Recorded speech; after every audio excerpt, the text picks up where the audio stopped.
Hi everyone, it's week 7 of remote learning, and we're going to be talking about social injustices in Africa during the time of the Cold War and their following. So, this is going to be part 1 of a 2-part note session, and we're going to be covering the diamond trade and the Rwandan genocide in this section. Let's get it. So, I'm sure that you guys have all seen diamonds. You know what diamonds are, and you know that they're rare and they are precious. They're expensive. There's advertisements just for diamonds on television, and I'm not even talking about for companies that sell diamonds like Kay Jewelers or Zales or Jared. I'm talking about a diamond is forever. The diamond trade and the diamond business of mining is so lucrative.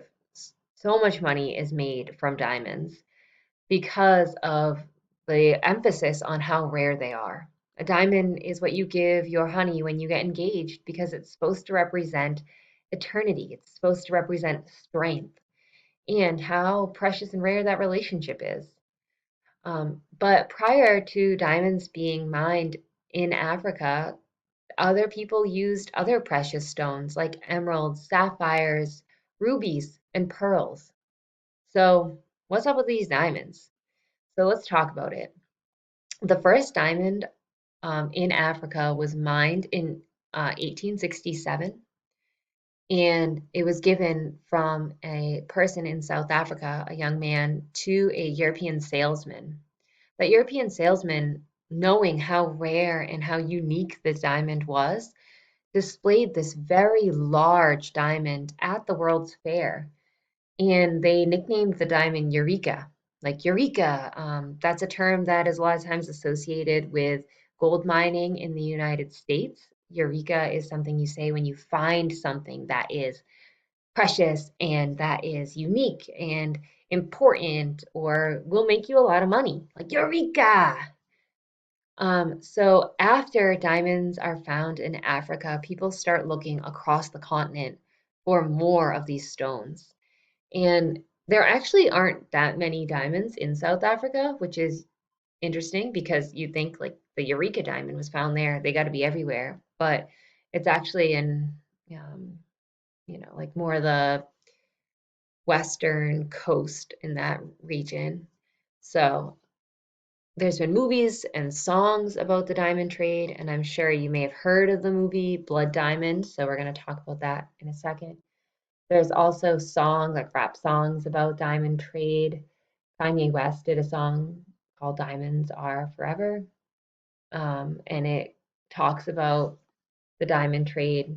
And again, that's just two instances. There's so many more in pop culture. So Europeans and locals began fighting for control of lands that had diamonds, and it led to the outbreak of war.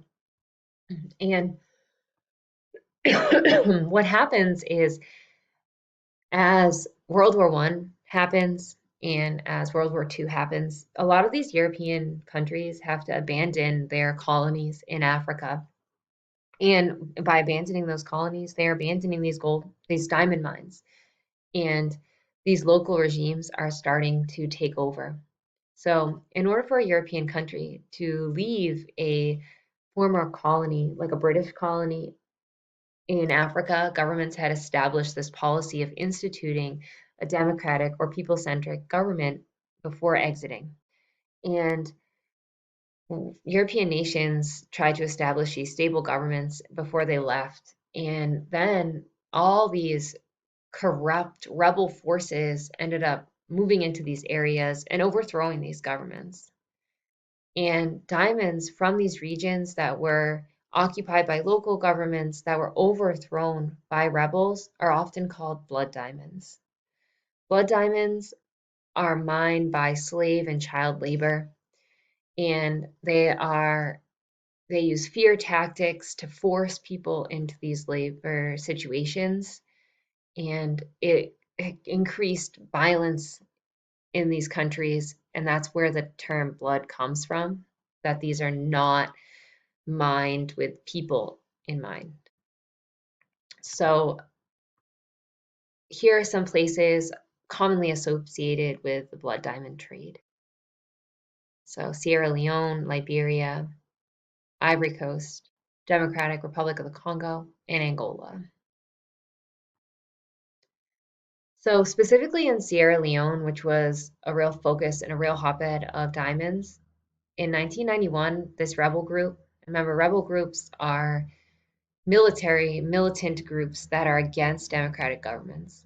So what they did is they actually cut the hands off and the feet off of anyone who opposed them. Women, infants, people left without hands and feet.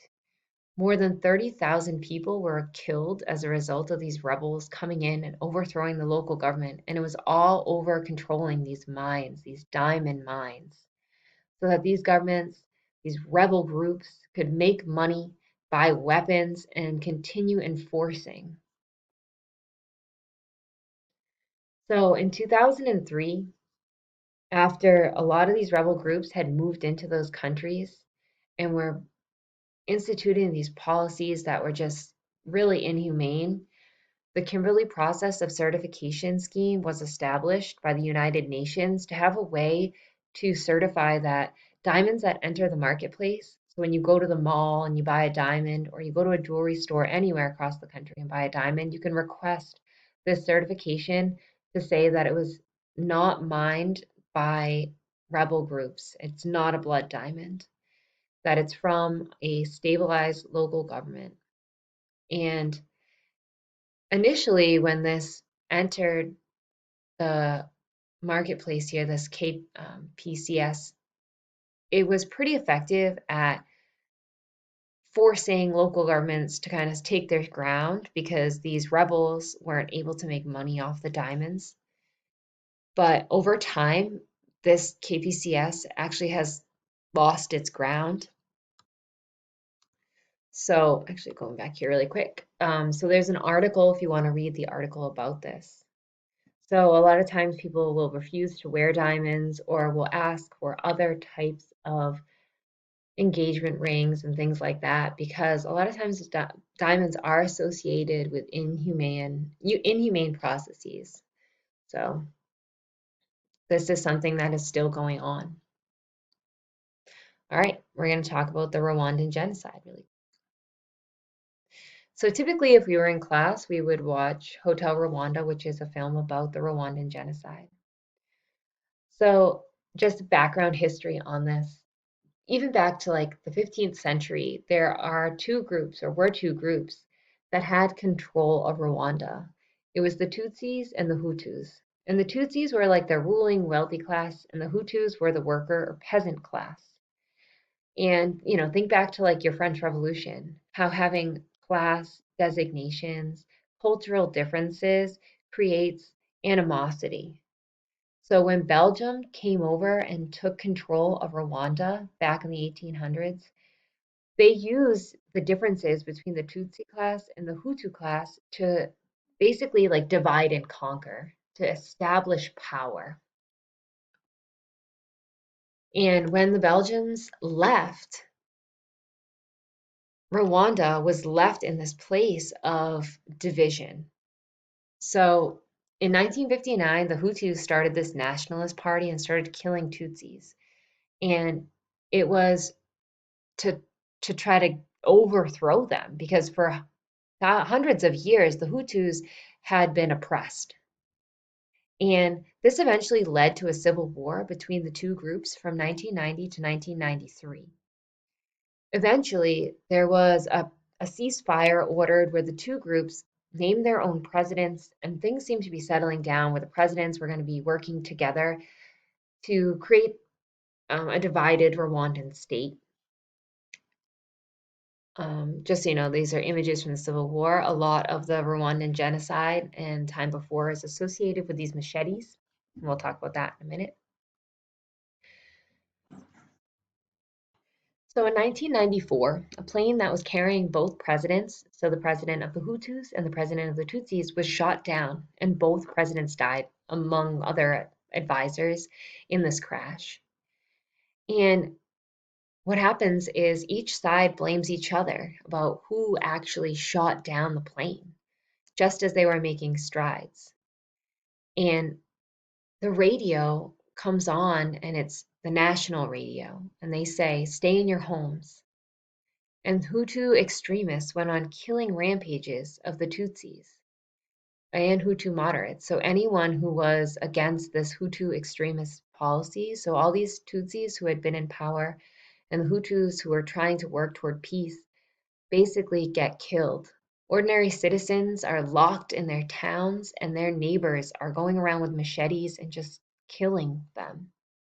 So the Hotel Rwanda movie is all about this hotel, and they're hiding Tutsi people with forged documents and trying to keep them safe during this time where everyone is turning on each other. And there are Hutu people in the hotel as well, and they are moderates, and they are being targeted as, as sympathizers, and their life is in danger. So the government in Rwanda has stated that like 1 million people were killed. Um, and only 10% of that million of people were Hutu. Some other figures say around 700,000 people were killed during the Rwandese genocide, and they're still digging up mass graves. Like entire communities basically were just macheted. Because the neighborhoods were blocked off, people really couldn't escape. But those who did, they were met with dire conditions. So thousands of people are going to try to flee to these surrounding countries, but these surrounding countries also were struggling. The Democratic Republic of the Congo, Uganda, Tanzania, Burundi, they were all having their own issues. We just saw the Democratic Republic of the Congo on that blood diamond map. So you know that things are not peaceful. These refugee camps that they go to are filled with disease such as cholera. And there's going to be all these different cultural wars that are going to be fueled by the taking in of refugees. So offsetting the balance of the people living in the countries already. And like I said, the people of Rwanda, they're claiming all these millions of deaths. Like I said, they're still digging up mass graves, and they're still working toward peace in the region. There's the second article for tomorrow's reading is about what it's like now in Rwanda after the genocide and how the people have actually been working to try to heal the wounds of the genocide. It wasn't that long ago. 1994 is, you know, in my lifetime, not in yours, but it's a time where a lot of people can still remember and are still healing to try to move past. All right, so that is part one of the notes on Africa.